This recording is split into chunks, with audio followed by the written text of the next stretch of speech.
Welcome back to the Fantasy Rugby Draft podcast. My name is Bruce Wilkinson. Thanks for downloading and listening. Joining me in the booth is the man primarily made of moss, Nathan Missman. How are you? Oh my God, You screwed up so many words in that sentence. I think you said Rubby and Missman. That's a cracking start. Good work. Are either of those not your names? They're not the names of anything. Sure. They're not the names of this podcast, not the names of the website. No, I think Rubby is a completely different thing. Feel free to Google it, see what you come up with. True, very true. This is Fantasy Rugby Draft podcast. We're going to talk about Fantasy Gameweek 11. And all your news and notes and beyond, quite probably. A little bit of admin. You can follow us on Twitter at Fantasy RUG Draft or drop us a note at support@fantasyrugbydraft.com.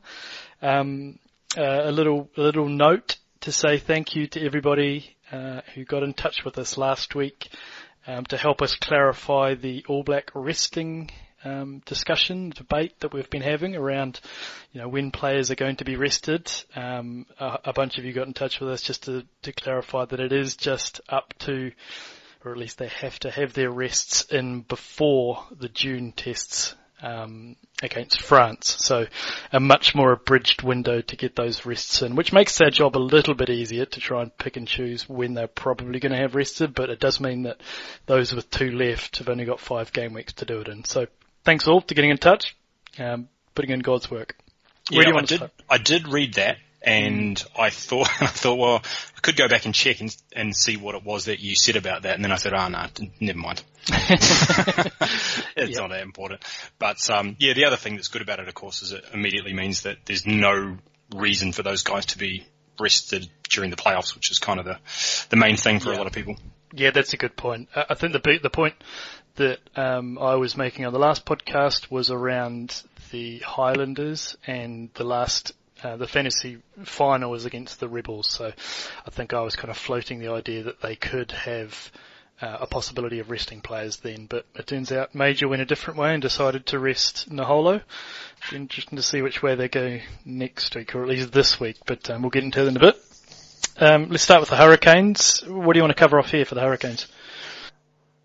Well, this whole weekend was, I didn't watch a lot of games, and the games I did watch were rubbish. And it's probably not that often, well, I don't know actually, but whether the fantasy scores are actually reflected in the general standard of play. True. And it was a really poor week in terms of fantasy scoring. It was actually a pretty poor weekend of rugby just generally, I think. This game wasn't great. Scoreline, I think, obviously flattered the Hurricanes, based on a lot of the stats. The other games that I saw that weren't great, Stormers Rebels was not a great game. Reds Lions was okay, and that was one that I did watch. Bulls Highlanders was a good game. The others were pretty ordinary, to be honest. Yep, I agree. And, it would be good. We could probably go back and actually prepare some stats and see if this was historically bad weekend, but it felt like that when you looked at everybody's game weeks and just getting the general mood when we put out the top scorers and the top leagues and managers that we put out on our social. The general mood is, well, how much have I dropped this week? Because, our league had an absolute shocker. Players like Akira Ioane getting minus points, probably putting paid to that, but there's a lot of fantasy goodness on buys as well, so people were scratching around. Go on. So for the Hurricanes, my takeaways was when I looked at Prince Arso's score and I saw the 50 points, and I immediately started to think to myself, how much of that was picked up on plays that were actually called back? Mm-hmm. And it started to make me wonder about how Opta are scoring these things, because I didn't see 50 points out there. Nope.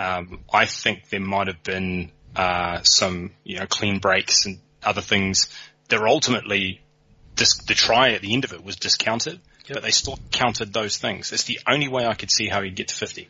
Yep, that's what happened. I was following it because I have Vince Arso in my team, and it was really clear and obvious that first try, for instance. So they take away the try, they take away the assist because those didn't happen. But the way that they score it, and I believe they've been consistent with this during the season, is under advantage you still get clean breaks, you still get defenders beaten, you still get whatever meters leading up to that. They just take away the assists and the tries.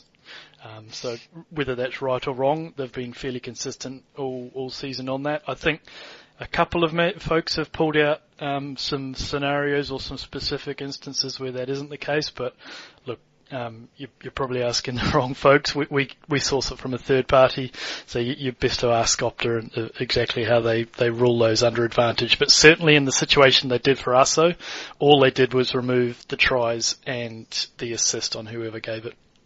And then also the commentators didn't help us out very much either. Couldn't tell the difference between Proctor and Arso for, was it Severe's try in the corner?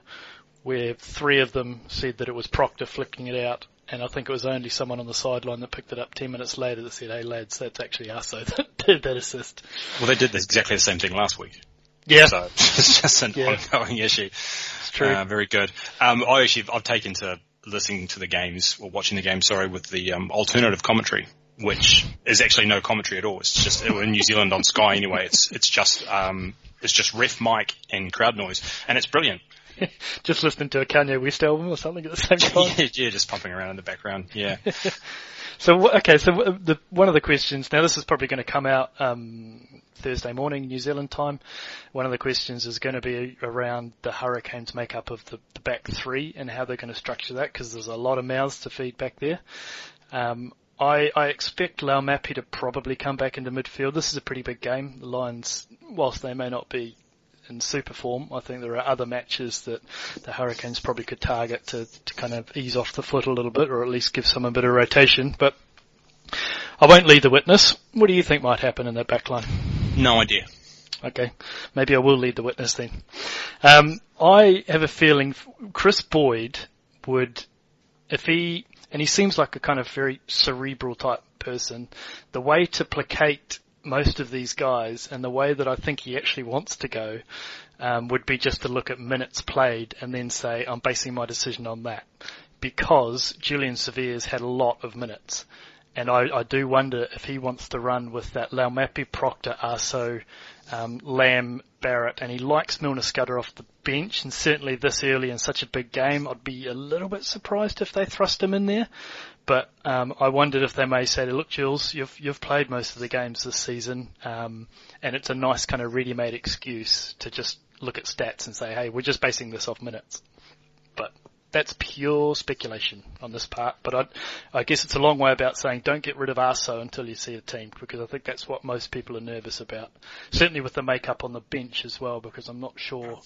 Whilst it did work in the middle of the season, I'd be surprised if they brought Milner Scudder back and then didn't play him in the 23 this week.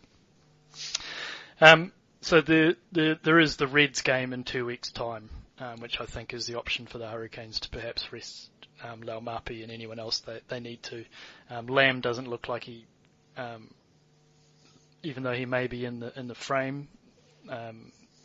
Triple T was a player that possibly is coming into the All Black camp, but they said he doesn't necessarily need to have that 2 week. It's based on previous All Black squads that they asked for resting. What do you make of the front row? They're not, no Amua, no Coles. They're right down just another guy now, right? That's right. Yep. Yeah, I think, I've cut them in a couple of my leagues. Teams like the Bulls, who aren't really floating out there on many waiver wise at the moment now, because they've put in a couple of decent performances, but I picked them up a little bit earlier. Artie Savea, good to see him back actually scoring for fantasy. The first half of the season he wasn't doing that. Again, we're playing the Sunwolves, so how much do you actually take into this?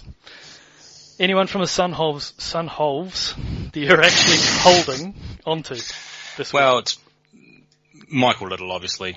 Mm-hmm. Walter Little, Michael Little's son. Sorry, didn't use his full name. Yeah, and that would be it. I've got 2 more for you. Okay, go for M&O? it. Yeah, that's I guess my point is that a lot of these people are obvious. Mate, we've talked about them in past weeks. You're sticking with them. Mm-hmm.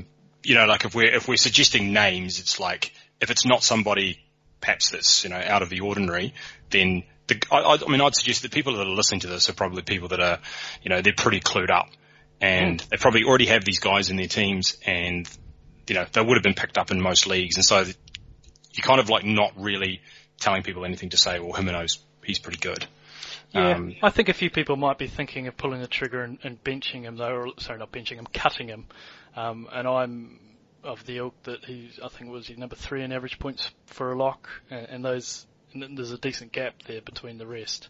I think there's a chance that I would hold on to him and try and find a squad spot, which is there's probably only 2 players you do that with, is him and Steph Tatoy, right, for a lock. Yep. No, that's probably fair. Yeah, and it kind of goes back to that Hurricanes, back 3 sort of situation as well. If you've got any of those guys, you're going to hold on to them. Yeah. So it's kind of by the by about, speculating about who's going to start at what point, because they're all going to be owned and you're going to keep them and you're going to wait until they start and then you're going to play them. Because if you cut one of them and, they had a big game, you'd kick yourself. Agreed. So you're probably really unlikely to do that. And so therefore it's kind of like, well, until you see team sheets, the speculation is kind of worth shit, really. No, totally agree. I think absolutely. There's such high fantasy goodness in each of those players when they get on the payout, and actually when they're playing, that the upside is too good to cut at this stage. And even if they aren't starting or in the 23 this week, I probably wouldn't be cutting any of those players or trading them at the moment. There's another, as I say, the Reds in 2 weeks' time where they need to throw it around a wee bit in terms of selection. And speaking of the Reds, they're on the bye as well this week. This is a game you watched.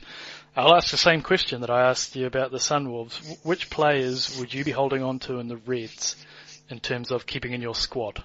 So, Reds front row. Mm-hmm. Karevi, obviously. Yep. Delgunu. Yep. Was taking kicks. Obviously, that's probably not something that you're going to be able to rely on, but is worth noting. Yep. One more. Caleb Timmer would be the other one. That's the one. Yep. Yep. That's the last one. And I put a wee circle, kind of asterisks around Chris Falway-Satir. If he's on the fringe.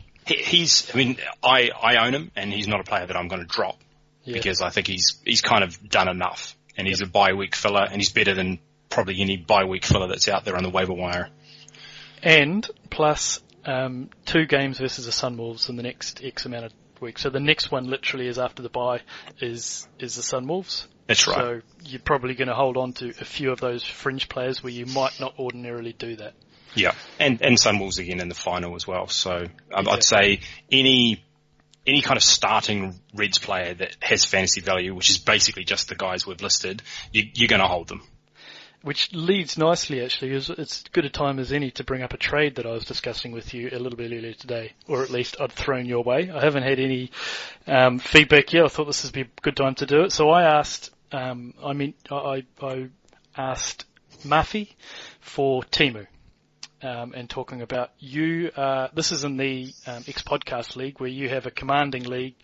I think you only really need one more game to actually have sewn up the playoffs, because your points 4 is pretty impressive as well.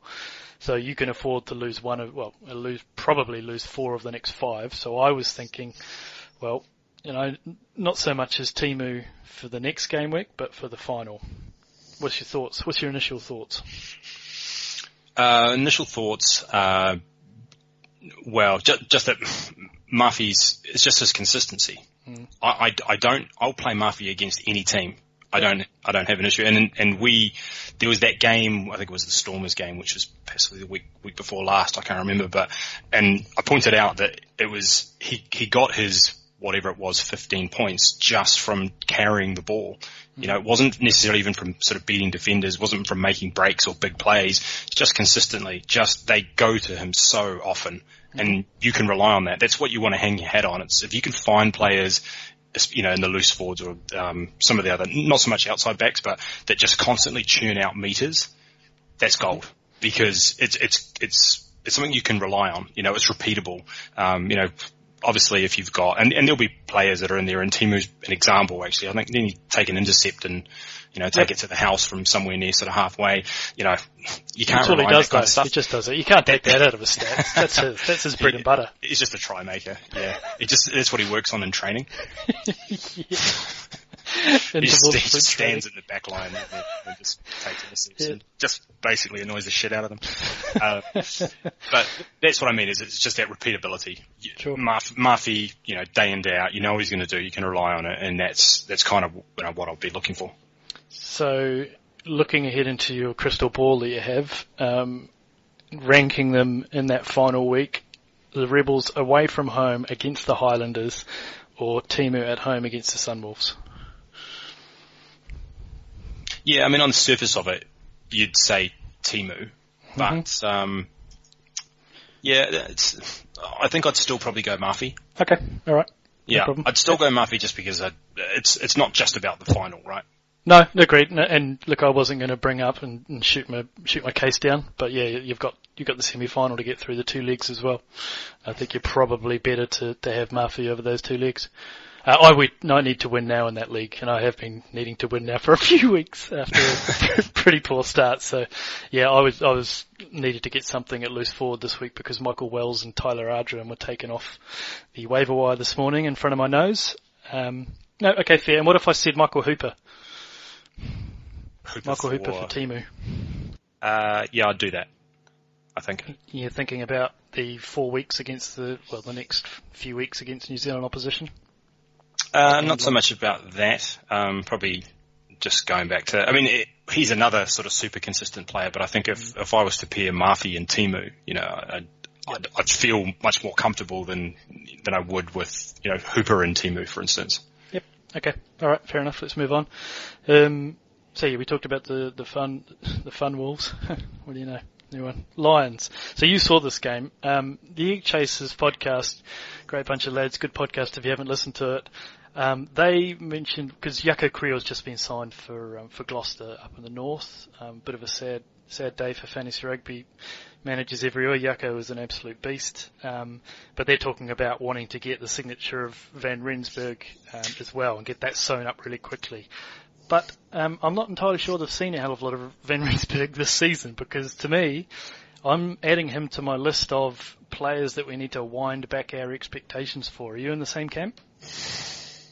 Or do you think he's going to have that blockbuster soon? He's going back to it. I don't see why he wouldn't. Mm-hmm. I just... form is one of those sort of things that is temporary. He's kind of been good for 2 seasons. I mean, I kind of hate these sort of debates because what are we basing this on? Mm-hmm. Well, I'm basing it on what I've seen in the last 3 weeks. For the season. Yeah. So what is he doing differently?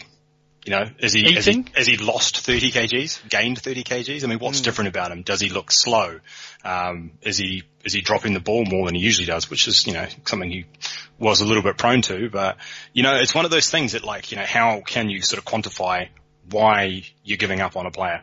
He's not scoring fantasy points. Okay, well, great. Why not? To me, he does look, so a couple of your points there I think are valid. To me, he looks as though he is carrying a few extra, which seems odd coming back from, well, actually, I guess it doesn't really seem odd coming back from Manchester. But I was going to say, have you seen the diet? Yeah, that's right, the old Heathrow injection, that's true. But no, it does to me seem as though he is a little bit bigger, and he just seems a little bit tentative. He doesn't seem to be that, wind up from about 20 yards and really give it a smack. It seems as though that he's lost quite a bit of confidence, and his handling is still, as you pointed out, his handling has previously been a little bit of a worry. At the end of last season, it was quite a significant worry. And I think he's just picked that up again. Now, I'm not saying that you give up on him, absolutely not. I don't think you've got too many options, but I think if you are sitting on a trade and someone offers you like a Rob Thompson or someone like that, and you're just blindly saying, well, Van Rensburg's going to be this 25 point a game and I'm waiting for it, I would sit down and have a really serious rethink about whether he is going to be that player again. That's all. Yeah, sure. Right. So you'd probably take somebody like Am over him? Yep, I would. Yep. What about Curtis Rona? Yeah, he's been really good. Yes. I think I would. Now, look, the only thing I would say to that is I personally need to win now in a couple of my leagues. If you need to win now, I'm not sure the Waratahs are going to get a hell of a lot of change past the Blues games. There's some tight matches. After that, though, it does kind of loosen up a little bit when they go back to playing the Australian Conference. Yep, that's fair. Yep. So you did see this game. Marnus Goman come off the bench. Scored 2 tries. Yeah. Impressive. I mean, he'll do that every week. And if you looked at the ads and cuts in this week's waiver wire, looks like our managers think the same thing. Oh my God, really? Yeah, there's been a few pickups. And look, I guess it's just the state of play with now that we've gone down to 15 teams and 6 strong bench, how many players on a bye, injuries. People are really scratching around for, if this guy turns into something, then, hey, look at me, I'm the hero. Speaking of players that did turn into something that, were free agent pickups, Dianti. Do you see the news on him late this afternoon? I did see that he was back, but it kind of, it was one of those things that if I had a quick look at the waiver wire, yeah, he's been long gone. Yep, absolutely. So, yeah. So if you're listening, just quickly pause the podcast, run to your laptop, check to see if Dianti is in your player hub. If he is, add him. Don't really care who you're cutting. Add him, and then come back and press play on the podcast. Mm-hmm. If you can do both, fair play to you. I can't. Yeah. Combrink, I also think is another player that you need to wind back your expectations for. 2 games. I'm not sure, that's a really big representative sample, but they've got Canes and Highlanders next. And he has previously been really, really feast or famine. And I mean 66 points one week and 5 points the next. Really, really big range in his point scoring. So, that's a suggestion to think maybe it's going to happen at some stage soon because his averages are quite high. But I'm concerned about he doesn't quite look the same player. Do you think that's just fitness coming back into the team? He's been out quite a while. Or where do you kind of put Combrink? I don't know. Let me give you some names then. Would you prefer Combrink or Hellant? I'd go Combrink. Dalgunu? Combrink. Matalei? Matalei. Boffelli? Gee, this one's close. Might just lean towards Combrink. Bridge. It's close. Bridge. Yeah, see, all the players I mentioned, I would put above Combrink right now. Okay. I would do all of them.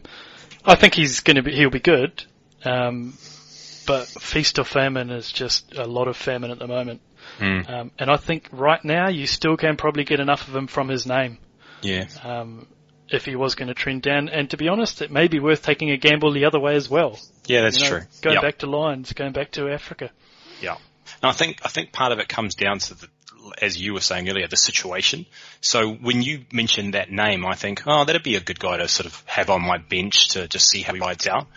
Whereas depending on what your situation is in your league right now, you'd be like, well, I need to get somebody that's going to score points in my team right now. So that the situation's different. So my mindset towards a player like that is different. 100%. Yep. No, totally agree with that. Anything more you want to discuss about the Lions?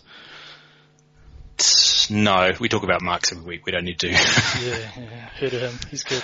And just to kind of clarify, I don't think we actually did tell people that haven't seen the news about Dianti that he has flown over to be with the Lions squad. He's taken Warren Whiteley's open spot. And to me, he played last week. There must have been fairly good signs. I'd be surprised if they didn't start him putting away because I'm not sure that you have Tumway on the bench. And I think after last week's performance, I think Swiss is probably going to try and make an example of a few folks, or a few folks would have got a bit of a rocket, which again makes me a little bit nervous about Rohan starting, but that's another conversation for will he start, won't he start, which we'll shelve until next week. Blues. What do you make of the Blues? Where do you want to go with these? Didn't see this game. Kind of don't really care. Good grief. Terrible. I mean, all I can really say is that it looks like, Pulu's going to start this week at least. Mm-hmm. And he'll still get his. I don't have too many concerns about that. God, is there really anything else to sort of say about it? Not for this game, no. We put it up on social on Friday night that, Civil Defence put out a warning about Auckland about how it's going to be, grade 2 hurricane or whatever that came through, and it pretty much happened. It didn't look like it on TV, but it had actually eased off on Saturday night, and got left. But looking at a little bit forward, there's 2 players that do need resting, so both the Ioannis need to have 2 rests, and there's a bye in there as well, so they only have 4 weeks. Which include the Hurricanes and the Crusaders, to have byes, and that's the Tars this week, and in 4 weeks' time is the Rebels. Is the popular notion, that, or at least the clubhouse leader for when we think these 2 are going to be rested. However, I'm not sure they have the ability to be able to rest someone against the Tars, either of those guys against the Tars this week. I just don't think they're going to have the Michael Collins back from injury or the Nanai back from injury. It wouldn't surprise me if they see and rest players against the Crusaders and the Rebels, which are the last two. I don't think they're competing for the division or the conference at least, so I'm not sure they'll be too bothered with the Crusaders, and they might try and pick up a win against the Tars. You've mentioned Ruru probably going back to the bench for Pulu. But I think there should be points in this game. I see the Waratahs are heavy favourites against the Blues. Did you see that? Yeah, I mean, they're talking up in the media about how this is the big chance to end the 38 game or 32, whatever it is, game in a row hoodoo. Yeah, I think it'll be a little bit tighter than that. But hey-ho, what are you going to do? As you say, look, it's raining. I don't think you can read too much into that.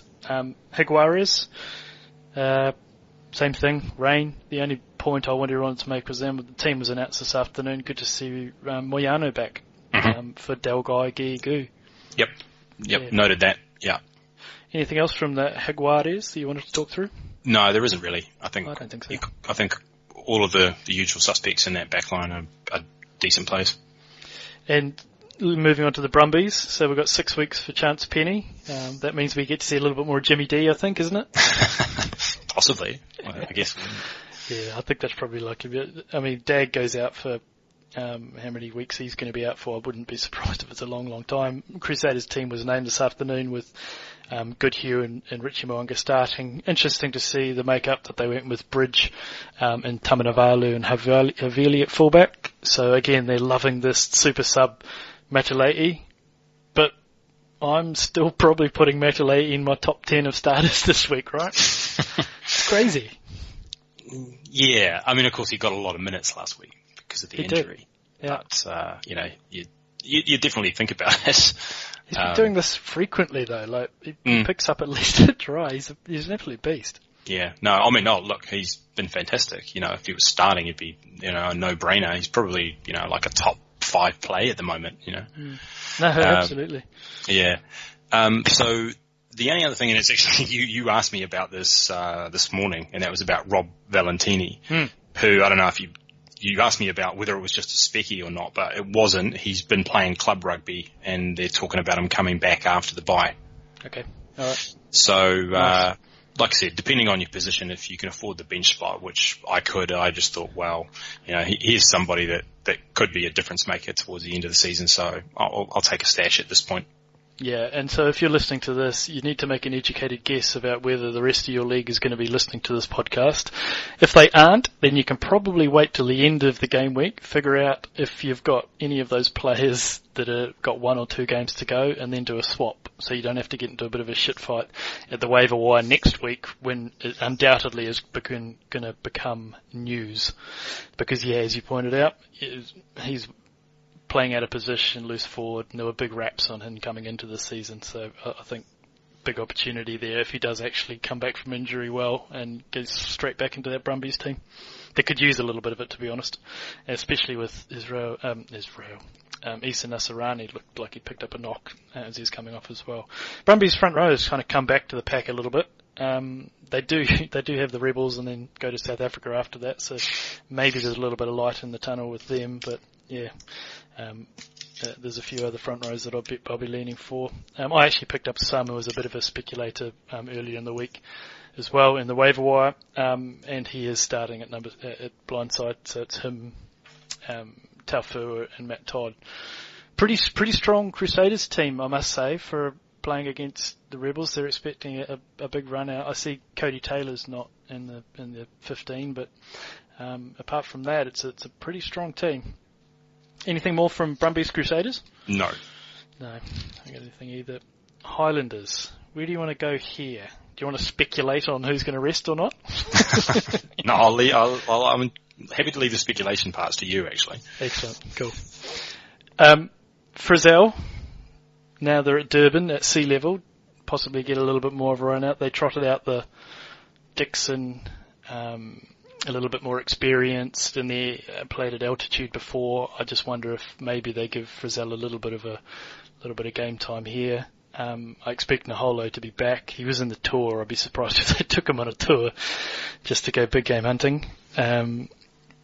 Interesting to see if they go with Ben Smith though, because that was the question mark whether who was going to play that 15 spot, and Fletcher Smith played it well, and he seems to suit the South African way as well. He's got a decent boot on him and surprising turn of pace. Did you know he was that quick?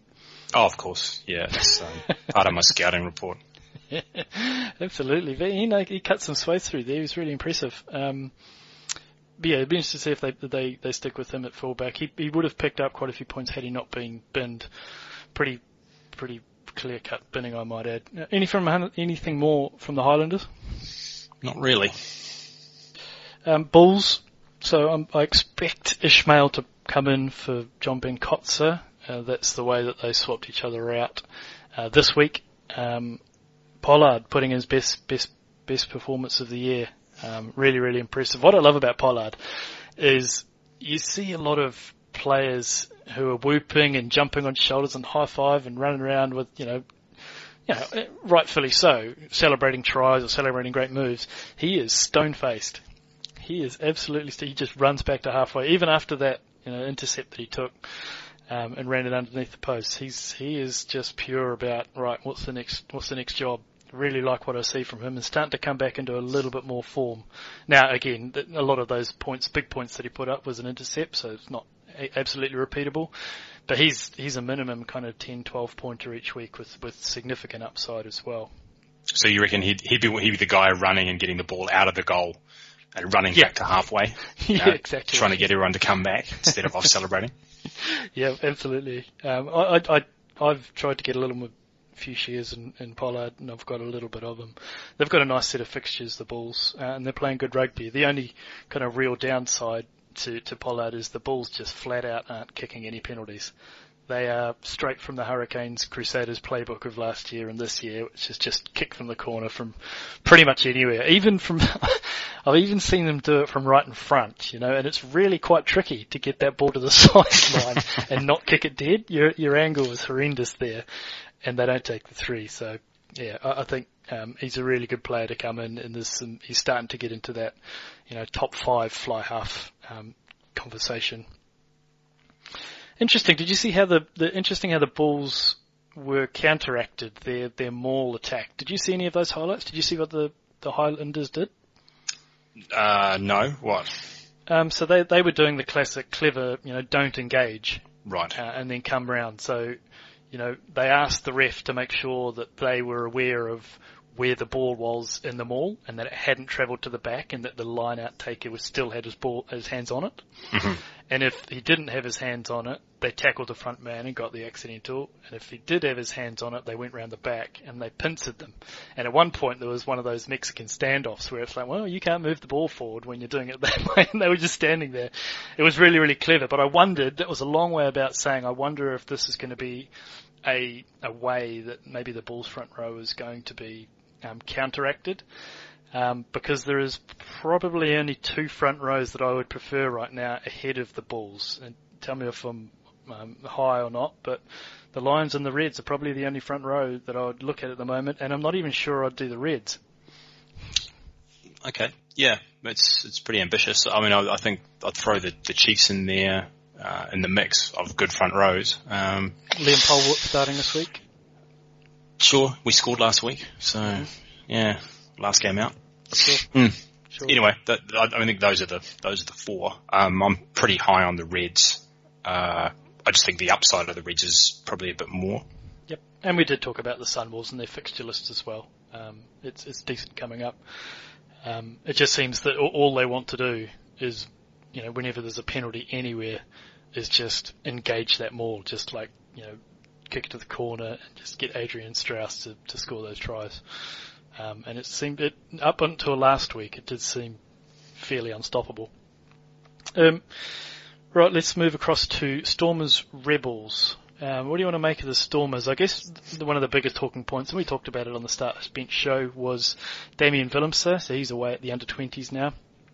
I'm not 100% sure whether Jean-Luc Duplessis will come straight in after not playing any Super Rugby this season. The there is a chance that maybe they decide to go for Leeds for this game in a what's going to be a fairly physical match as well. I just wondered if they might give him a little bit of game time off the bench, in which case SP Murray probably has a little bit of a stay of execution, but up to that point, he was on my list of players you really need to ratchet out because it didn't look like he was going to get his spot back at all. What do you make from the Stormers? Where do you want to go? Very little, really. I think they look like a pretty average team to me, and I've generally stayed away from them. They had a really tough run of fixtures away. They've got a really high percentage of their home games now, of their games at home, sorry. And I think a little bit of that can be attributed to, and they are getting players back. And there's some good players playing, the kits off, and you've got Damien Delendo's playing well. Lates is rounding into a little bit, and Willemse, whilst he was there, was lighting it up. We've got Sinatla as well coming back. Don't know where Slide Rule is, but yeah, there's a few players. I think being at home is going to make a big difference, but this is the litmus test, this one, so we'll see how that goes. Do you think Sinatla will come in? He looked alright. He looked like he wanted to get his hands on the ball. Yeah. Yeah. You got Craig Barry and JJ Engelbrecht there, so they're a little bit of part-timers, whereas Sinatla looks to be someone they want to try and mould the future around, so yeah, I think there's a chance there. Any form from the Stormers? No. Just trying to look at my list here. No, the front row's been a little bit disappointing from a fantasy perspective. Rebels. I guess the pre-story was, or the pre-match story was around Jack Maddox, and he looks like he might be up for a wee bit. So Naivalu was a popular pickup on the waiver wire this week. They have Sunwolves on the horizon as well as the Brumbies if they can get past the Crusaders. So I don't expect them to be massive points this week, but beyond that, I think there's some value there with those guys. You don't carry any of Reece Hodge, do you? I don't. Goodness me. He's put up some very poor performances of late. If he's not kicking goals, he just doesn't seem... And he was playing 15 as well last week. He's had, I think, only 2 scores and double-digit scores this week, and the last 3 matches is 5 is maximum. So really, really poor from Reece Hodge. I'm sure owners that own him are very, very aware of this. I'm not sure... Well, you're certainly not going to be able to get anything for him, but he is a warm body, and if Jack Gibbershini does go down injured, he's probably going to be kicking goals. So I guess you want to hold on to him on your bench, but I would have no problem with cutting. Rebels, what do you want to talk about? Got any comments here? No, really don't want to talk about the Rebels. No, fair enough. I think that's fair enough too. Meeks looks like he may have solidified the job, and he's always pretty good for a good high floor of 10 points. Well, let's talk about a team you will want to talk about, the Chiefs. What do you make of them? Team lined name today? Well, actually, the main point about the Chiefs that I wanted to bring up was, so this is another trade that you sent through this morning, and it was Alamano for Ben Lamb. Oh, so, yeah, I asked whether you thought Ben Lamb or Alamano was greater than Ben Lamb. Oh, are you talking about this week or just in general? Just in general, yep. I see. Okay, I thought that was a trade. Oh, I can see. My open bracket, that was a greater than sign. It wasn't a for sign, but I can see how you got there. Yeah. Yep. No, sorry. I was about to take you to task over that one. But yeah, no, that's good material. Let's talk about it. No, I think it's pretty obvious that one, that you'd go Alamano. He's the top scoring outside back, at a very safe job position compared to Lamb. There's obviously got to be some more questions marks. So yeah, that wouldn't even be a consideration in my mind. Okay. But I guess the wider point, do I think he's a better player? I think the thing is that he's already pretty good, but I think he'll get better. Whereas I think this might be the best we'll see from Ben Lamb, if you know what I mean. I do. Yep. No, I don't disagree with that at all. I was trying to get Alamano. I was trying to get a sense of what the market might be for Ben Lamb. I start to wonder whether maybe his position in a couple of weeks might be the conversation between Julian Severe and him, because there's not too many other left wingers in that team, and the other one is injured at the moment with Wes Houston. So I wondered if that's the point where they may ease off. So I was just kind of, I sounded out with a few other folks as well, and I think there still is a decent market there for them. It's just, Alemano is premier. Good to see DMAC back. No real thought of resting him for this game. I think they've realised that Higuaras are actually playing decent footy. Yeah. Really, the only other talking point is Tony Puru coming back onto the wing. Yeah, that's a good point. So managers that have managed to hold on to him, fair play. Question mark around the resting. The resting of DMAC, Anton Leonard-Brown. That's Sam Cane and Brodie was rested this week, I guess, but mainly around DMAC, I guess, is the big question mark, because if he's not rested for this week, then chances are he might actually be. So they've taken Naholo. So the Highlanders took Naholo for one game. There is one game that DMAC won't be able to play overseas in South Africa. It's the Sharks game, because that's All Black Camp Week as well. So whether they fly him over for that first week, or fly him with the squad for the Stormers for the first game and then send him back and then rest him for the Waratahs game, which is after that at home, I think that's a likely scenario.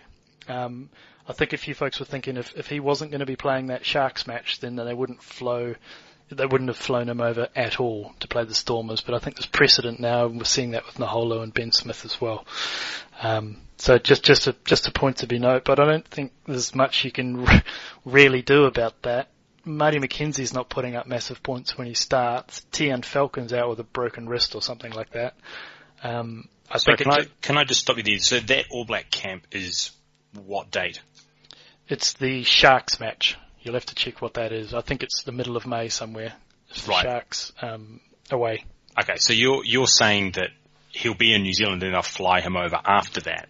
Other way around. So they play the Stormers next week over there. And then they'll fly him back? Yep. So they'll fly him over for one game, is what you're saying?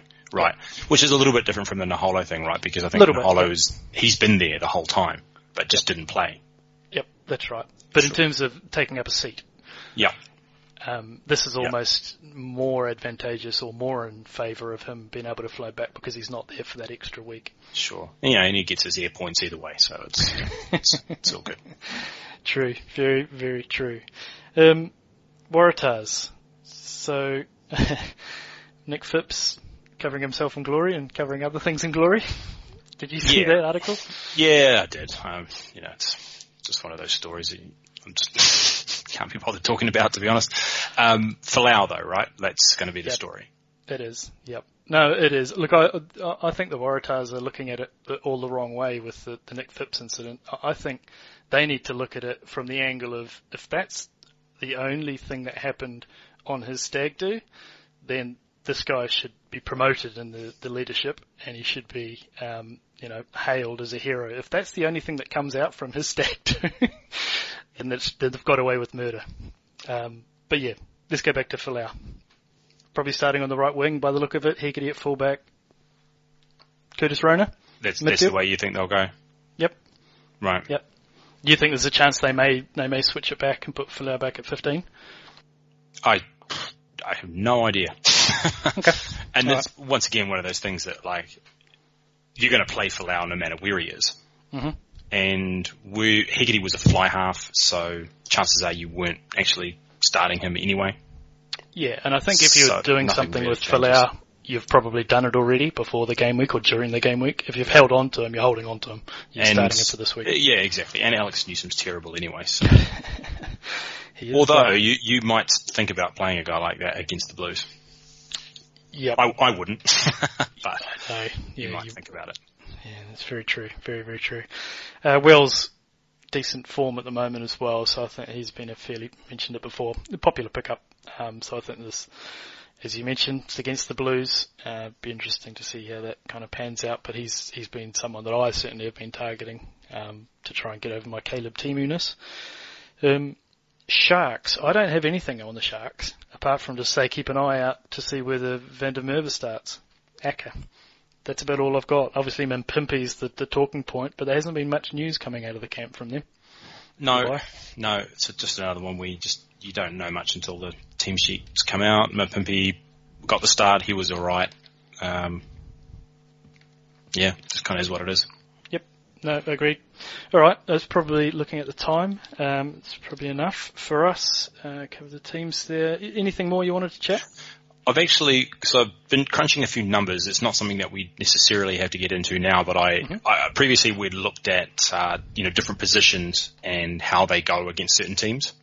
Mm-hmm. Basically breaking down points against certain teams. So I did the same thing again, but I sort of wanted to try and make it a bit more accurate, because the problem you've got when you're looking at the total number of points scored by a position against a certain team is, well, maybe they just played against all of the best players.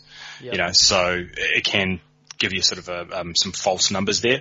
So what it did instead was actually look at, for each player, saying, is his performance against that team above or below his average points per game? And then obviously accumulating all of those. So you get a more of a true sense. I mean, it's not going to be 100% accurate by any means, but it's just an interesting exercise to say, which teams do players generally play better or worse against than their average score, if that makes sense. No, it makes a lot of sense. I love those types of analysis. And sorry, I missed the middle, but did you break that down by position, did you say? Yeah, by position. Yeah, by position against different teams. Yeah, because I think that's the more important thing. If you start just looking at it at a team, absolutely, it gets quite obfuscated. It's not as accurate. Yeah, no, 100%. So, I mean, it might be something that I'll throw a couple out there, and maybe we'll just keep an eye on it for this week, and then just see if there is any sort of. I mean, it's obviously week to week it'll vary, but the interesting ones, as you'd imagine, the Sunwolves feature pretty heavily in in most categories. Mm-hmm. But the ones that were interesting were midfielders against the Rebels go pretty well, although the Rebels once again is probably one of those teams that's reasonably easy to play against most weeks anyway. Sure. The Stormers for loose forwards was a good matchup for loose forwards. Very good loose match. So that'll be something we keep an eye on. And the other one that's interesting is the Highlanders for front rows. So front rows go really well against the Highlanders. Is that right? I'm just running through in my head who they've played against. Yeah. And it'll be interesting to see who they're playing against this week. And I mean, what I can do, and we won't do it now, is you can actually pull up some of the individual performances and see whether it kind of makes sense. And then at the other end of the scale, and the other end of the scale, so tough matchups for instance, the Sharks are a tough matchup for halfbacks. So one of those things with halfbacks, you're never sure if there's really too much in it. But actually the big one, the one that really stands out is the Bulls against outside backs. So outside backs have a tough time against the Bulls. And once again, you need to look at who they've played, to decide, they have come to New Zealand.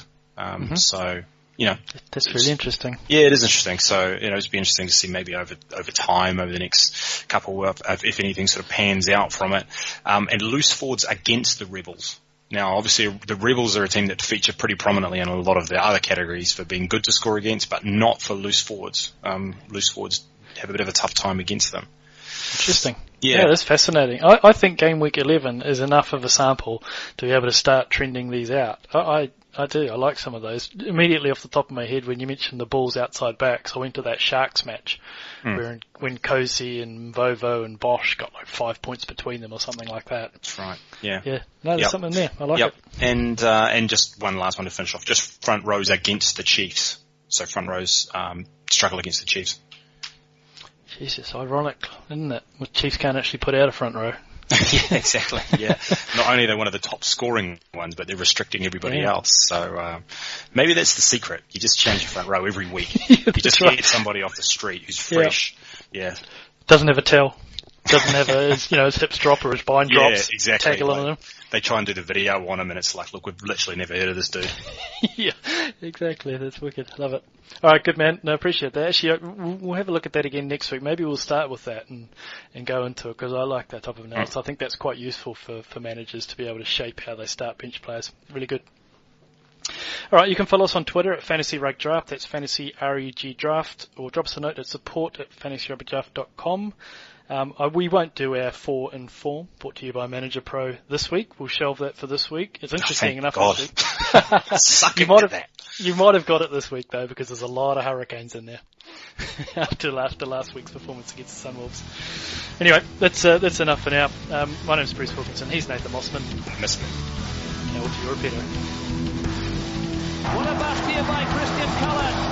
Plenty of support, and what a